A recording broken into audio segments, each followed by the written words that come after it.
Zekise shel Yahu zachor latav lishuat chaki v'iti Adonai sibarti lishuat karan v'stecha siti Eliyahu malach habiti neshalach lefenecha v'nim v'sacheni sibarti lishuat Adonai Sasanochim mertakamot shalal rav shalom rav l'veitar techem lamo michshol Ashrei tivchar kreb shkan chatzerecha nizba v'tu beitecha kedoshech alecha.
Shlomo Bris Shosam b'Sareinu Baruch Ato Adonai Koyreis Habrei Amen.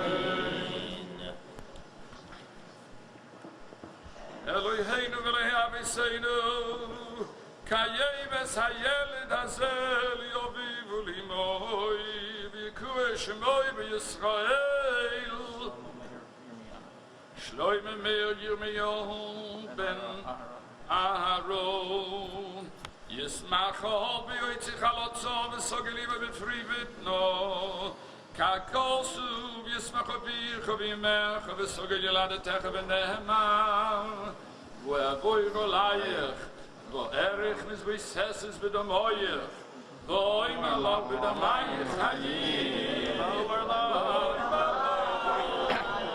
b'domayech hayim ונהמה זכול ילם בריסוי דוד שבל ילם דויר שקורס לסברום ושבוס לישחוק ויעמידה ליעקב לחויק לישראל וריסוילם ונהמל ויאמר לאברהם איש יצחק בנו בן 80 כאשר ציוו ישראל אלוהיהם הודו לאדינוי כי טוב אלוהים חסדו הודו לאדינוי כי טוב כי לאלוהים חסדו שלוימה מאיר ירמיהו בן אהרון זה הקטון גדול יהיה כי שם שנכנס לבריס כן ייכנס לתוירה לחופו למעשים טובים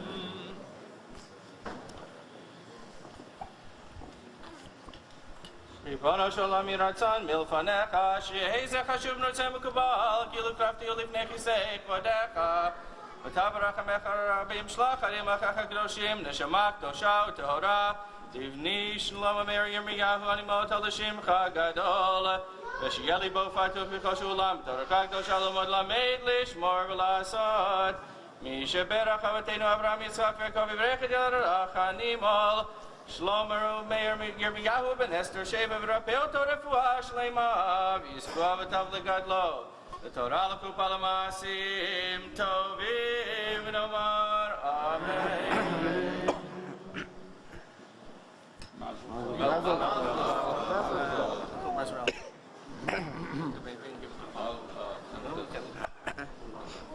You have to sing your notes.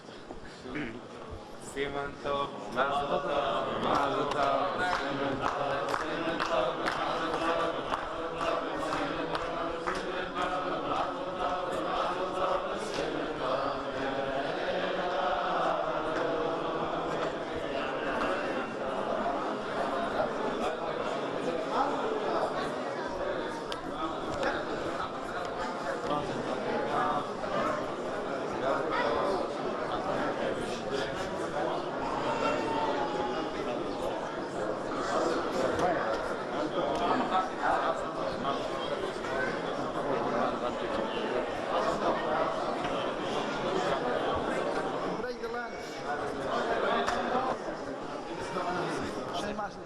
Say hi.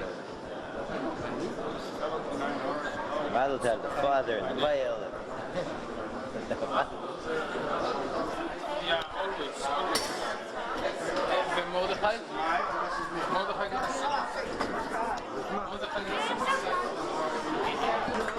Try this person. Mix. How's that sound? That's okay, it's okay.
assistance club.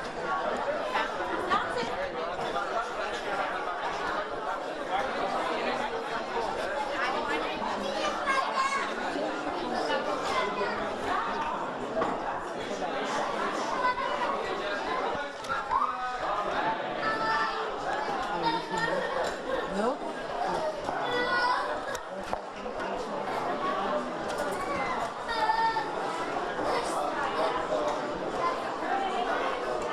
That's that picture of the baby. Yeah, he's so cute.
That's all Martha makes.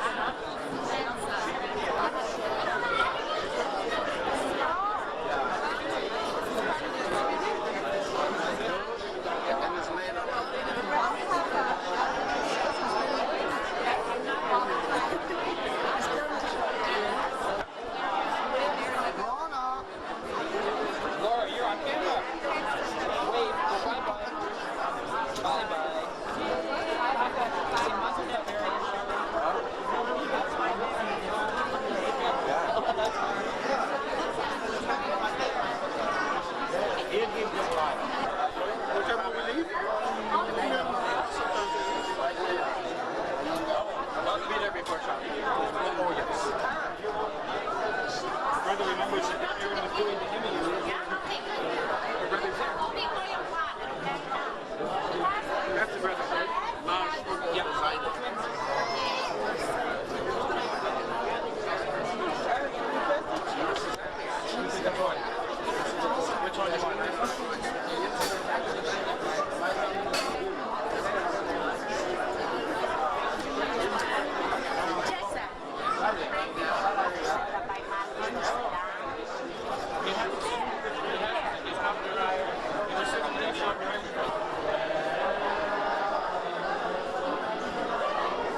Jesson family, Canine Hora, is a family with considerable outreach, Baruch Hashem.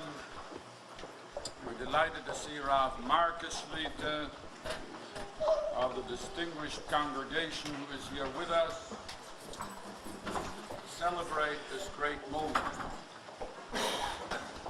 We have begun to read today Mishnah Torah. We read it already from Saturday at Mincha, but this is the Parsha of Devarim, which ushers in the section that is called Mishnah Torah. Mishnah Torah, in theory, is supposed to be a repetition of what went before. It's a recapitulation. That's what it means. For instance, the Rambam called his work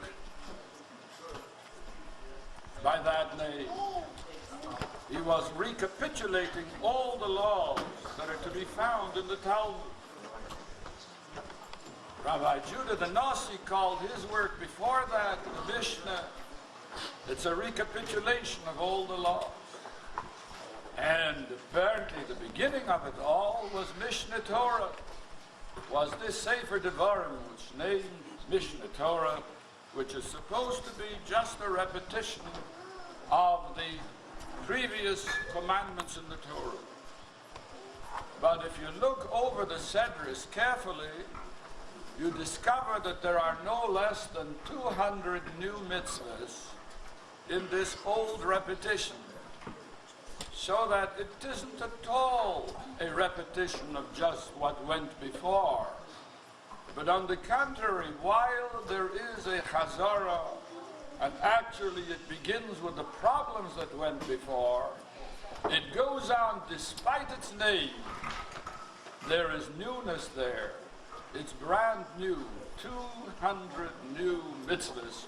In one Sedra alone, there are 70 odd new mitzvahs. It's not a chewing over of old ideas, because there's no such thing as oldness in Torah. And the demonstration is that this Sefer, which is supposed to be a mere recitation of the past, contains in itself hundreds of new mitzvahs, which creates a problem on a certain Tosfos, which doesn't want to count the lines between Bamidbar and Devarim, because they don't count, since it's merely Mishnah Torah, and we see, of course, that that is not so. In theory, the birth of a child is also, it's a Mishnah Torah, it's a repetition. Kanain Hora.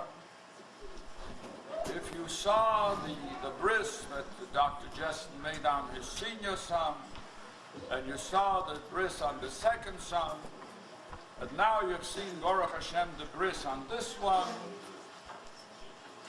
maybe Mariach Yom and Vashanim together with all of them, you could think that each child is the same, and certainly what is done is the same, but each child is a different personality. And I had just heard a little story here about, from this Zaidi to my right, who tells me about the second son who didn't like the outfit that he was being given to dress. And he says, I don't like it. And his father said, but I like it. So the little fellow, who's 2 years old, said, so you wear it. You hear what a Mishnah Torah we have here. We have here an entirely different personality with such brothers, and as I already said on Friday night, with such sisters, Kanain Hora. Who knows what this young man will be able to do in the years ahead. But we trust that just as each Sefer represents an advance, Sefer Bereshis is lacking in mitzvahs, just one or two as it were. Sefer Shemos represents an increase of mitzvahs. Sefer Vayikra, so it goes, until we reach Bamidbar Devarim. Whatever you call it, there is a forward movement so let it be that each child has not only his own personality, but that each child will go further along the road of Torah. Who knows? Dr. Jessen may have his own yeshiva in Yirtzeh Hashem. I trust. In a certain part of Lithuania, there were a lot of yeshivas, and I think the Galicianers were not happy to see so many yeshivas developing in Lithuania. And so a Galicianer Rav was asked, how come there's so many yeshivas in Lita? He says, don't you know, when the Rosh Yeshiva marries off his daughter, he has no nothing to give him. So what does he do? He takes 10 boys from the yeshiva, and he says, here's your nut, and go make a new yeshiva, Kanayin Hara. So you never can tell. And Yirtzeh Hashem, Dr. Jessen and Sharon, only except they won't have to collect for it, because I believe this is a thriving enterprise in Yirtzeh Hashem. You'll have the Mizuk, sons and Edemis, and you'll say, Kinderlach, it's okay. We of the house of Jessen, we will foot the bill for our own yeshiva. Who knows? Who knows? Maybe I'll say a shir before that group, and we'll see the developing of a true Mishnah Torah. God bless the parents, the grandparents, and the senior grandmother, Mrs. Slavensaleben. It's a nice clan. Cain Yirbu let their tribe increase in Nachas. And since the Gemara says, Mishanolad Zohar, Nisrapi Kola Mishpocha, when a Yingal is geboren, the whole family is healed. And it doesn't just mean geboren, but it means this bris, where Eliyahu Hanavi comes to heal the child. Our shul family has been wounded this week, and I trust that with this simcha, Mishanoilat Zocho, Nisrapi, Kala Mishpocha, let the entire congregational family be healed, to see Yeshua's V'nechamos, and to be able to rejoice with Dr. and Mrs. Jessen and their parents and their whole family and the entire clan as they're megadol their children l'Torah, l'chuppah, l'maasim tovim, amen. You could have your, wait. Just a couple more. Rabbi Marcus has kindly agreed to say a few words. He promised that everyone could get to work on time. Please listen. Shustamar, the Asra are virtually tough. I think all of you expected, as the Rav of the family, Rav Burak would of course be addressing you at the Simcha. The question is, why am I speaking? So I'd like just to give 2 quick reasons and then conclude. My first yichus is, I am a member of the Toronto Rabbinate who receives medical care second to none. Not only did I receive medical care on Bathurst Street, but when the Jessens exiled themselves to Yonge Street, I followed them as well. It's my first yichus. A rabbi who gets wonderful medical care has to be present at the Simcha. But the second reason, I think, is a more significant one. Yesterday, when I was very touched to receive a call from Dr. Jessen, he told me that a son was born. My first reaction, my first question to him was, do you need someone to do the bris? So he thought for a minute, and he said, I don't think so. Eddie, you could have begun today. But he said he doesn't think so. In that short word, I think encapsulates the feeling that the entire Toronto Jewish community has. You know, Klei Kodesh means a person who does not pursue other avenues of profession because he must devote his entire time to the community. Rabbis are full-time, so they can be devoted to the community. As a rabbi, I can tell you, I look on to Sharon and Dr. Aaron Jessen, who are full-time plus Klei Kodesh. Incidentally, they happen to have, Baruch Hashem, a slight involvement in helping thousands of people through medicine, raising a beautiful mishpacha. But when it comes to the Kehillah, I don't know of a time, if it means walking 4 hours, if it means walking 3 hours, if it means traveling to London, Ontario, and getting to the office at 1 o'clock or 2 o'clock. It's actually an incredible thing.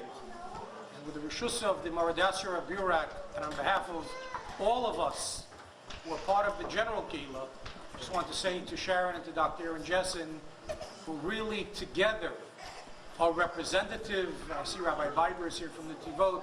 That's just another incidental, full-time preoccupation as a vice president.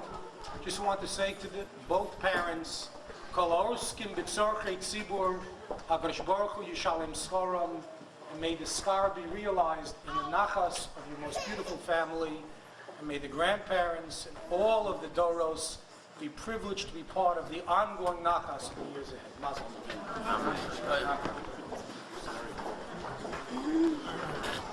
I'm going to ask your indulgence for another few minutes. The one advantage, I know everyone complained when I called them during the week and said, I didn't invite anyone of course, but when I said the bris was 6:45, I always heard sighs. But the one advantage is that we can still get a good meal, a few speeches, and you can still get to work on time. I'm not going to speak long. In fact, this is a bit unique. In the last simchas I made when I named my daughters, and when we had the bris for my 2 older sons, I didn't speak. I wasn't able to speak. I'm not sure that I'm able to speak now, but there's a little bit of uniqueness in this situation that I felt compelled at least to say a few words. Basically, in the past, again with my daughters and with my sons, we've named our children after people who were very important to our family, but despite that important and close, but they weren't people that we knew. We heard about them, and of course we trust that the children will grow up in giving a good memory to the people to whom they were named after. However, unfortunately, this time we named our child after 2 people who were very near and dear to us and we grew up with, and until recently we had with us.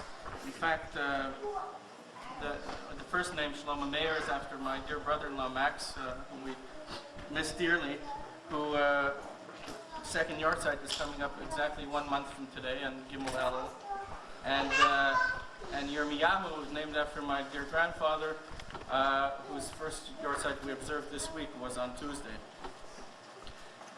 So I'd at least like to say a couple of words about them and about the 2 names. I wanted to try somehow to make it a little bit relevant to the parsha, but it's a little difficult for me. Maybe I'll just, Rabbi Birak mentioned that it's the beginning of the book of Dvarim, where in Mishnah Torah, where we go over, Moshe is repeating on this last day, really the events of the previous 40 years of the slavery in Egypt and etc. and the Midbar. And really, so this is at the beginning of the book, which is really about Moshe and Aaron. And not to compare these 2 people that my son is named after really to Moshe and Aaron. I don't think that anybody here merits quite such a comparison. But I think in a little way that they embodied some of the characteristics of these great leaders. First of all, my brother-in-law Max Shlomo Meir, who in some ways I think had some of the qualities of Aaron HaKohen. Aaron is always remembered as a person who was Rodef Shalom, who loved his people, who always endeavored to make peace between families, between people, have consideration. And I think that is really a good memory for Max, who really is best known for his kindness, his consideration, his love of people. I'm just thinking what to say last night, and we have, after Max passed away, in a certain synagogue was written for Rosh Hashanah, a message from, I mentioned that Rabbi Shaim wrote a message to the synagogue, and he mentioned that he was a close friend of Max, and he mentioned a little story that when he was away on a trip to Israel, and his wife and the new daughter were home, and basically in a little bit of trouble because she was having some feeding problems and had to change formulas, and she didn't know what to do. It was a new mother, and Max, who had just finished really his last bout of chemotherapy, found the time to really run after and to deliver the formula to the house and to look after his friends and his family. And I hope that the Shlomo Meir grows up with that kind of kindness, that kind of consideration, the kind of love of family that embodied Max. And my grandfather Yirmiyahu Slavin also, in a small way, maybe embodied some of the qualities of Moshe, who was the leader of the people. Yirmiyahu, my grandfather, is really the leader of our family, the patriarch, a pragmatist, a survivor, a Talmid Chacham like Moshe, and a lover of Torah and of mitzvot, who managed to have the foresight and the forethought to prepare himself and to find a way for his family to escape the Holocaust and to survive and to come to this country and build life anew, just as Moshe led his people out of the slavery of Egypt and was able to lead them through the desert for 40 years. And I hope to my son Shlomo Meir Yirmiyahu that you're listening to these words and that you grow up and are really a good and honorable memory to these people.